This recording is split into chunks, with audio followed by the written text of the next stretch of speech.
আজ 6 এপ্রিল পুরুষোত্তম শ্রীরামচন্দ্রের আবির্ভাব দিবসে দমদমের সনাতনী মঞ্চের প্ল্যাটফর্মে তপন মুখার্জি ওরফে মিন্টু দা, গৌতম দাস, লক্ষণ সেন, সুদেব বসু, শ্যামল গোস্বামী, কৃষ্ণ সরকার ওরফে মাস্টার দা এবং আরও অনেকে সকালে তারা দমদম হনুমান মন্দির থেকে একটি শোভাযাত্রা, বনরাজ্য শোভাযাত্রার মধ্যে দিয়ে শ্রীরামচন্দ্রের রথ লেকটাউন বালাজি হনুমান পর্যন্ত যায় এবং সেই শোভাযাত্রার পর তারা এই হিন্দুত্বের অর্থাৎ সনাতনী ধর্মের সম্প্রচারের জন্য সেন্ট মেরি স্কুলের সামনে এক অনুষ্ঠানের আয়োজন করে।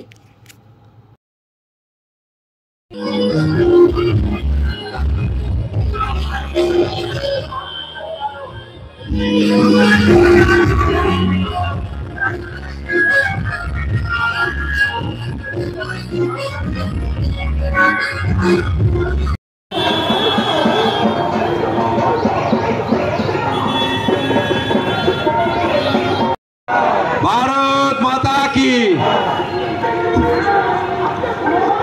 माफ करबेन रबिदा के मंचे आसार जন্য আহ্বান করছি।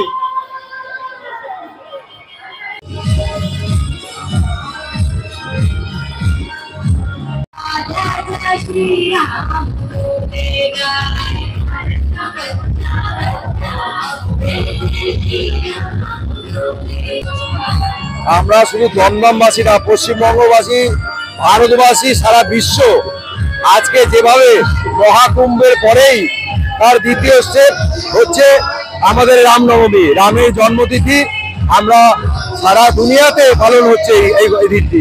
সেখানে দমদম কিন্তু একটা আলাদা বিষয়। আমরা সব ধর্মের মানুষকে বলবো যে হিন্দুত্বরা যেভাবে এক জায়গায় চলে আসছে তার কারণ আজকে একমাত্র ভারতবর্ষ তথা বিশ্বে একটা বার্তা হিন্দুরা দিতে চাইছে যে হিন্দুরাই শান্তি প্রতিষ্ঠা করতে পারে। হিন্দু ছাড়া কোনো ধর্মের, এই সনাতনী ধর্ম ছাড়া কোনো ধর্মই তৈরি আগে হতো না, হয়নি। হচ্ছে আদি অনন্ত কাল ধরে আমাদের সব থেকে পুরনো ধর্ম, যার থেকে অন্যান্য সব ধর্মের সৃষ্টি। সেটা আমাদের ধরুন আগেকার যারা উপলব্ধি করতে পারেনি, আমাদের সনাতন ধর্মের প্রচারের দরুন আজকে যেটা সারা জগতে, শুধু আমাদের পশ্চিমবঙ্গ বা ভারতবর্ষে না, সারা বিশ্বে যেটা এখন প্রতিষ্ঠিত হতে চলেছে যে আদি অনন্ত কাল ধরে সব থেকে পুরনো ধর্ম এবং তার থেকে যত ধর্মের উৎপত্তি হয়েছে এটা হচ্ছে সনাতন ধর্ম। আজ রামচন্দ্রের জন্মদিন সারা ভারতবর্ষ জুড়েই হয়, যুগান্তর রয়ে আসছে।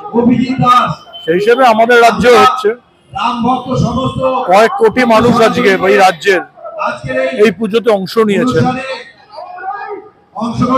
কাজেই আমরা সকলে রাম ভক্ত, তাই অনুষ্ঠানে এসেছি।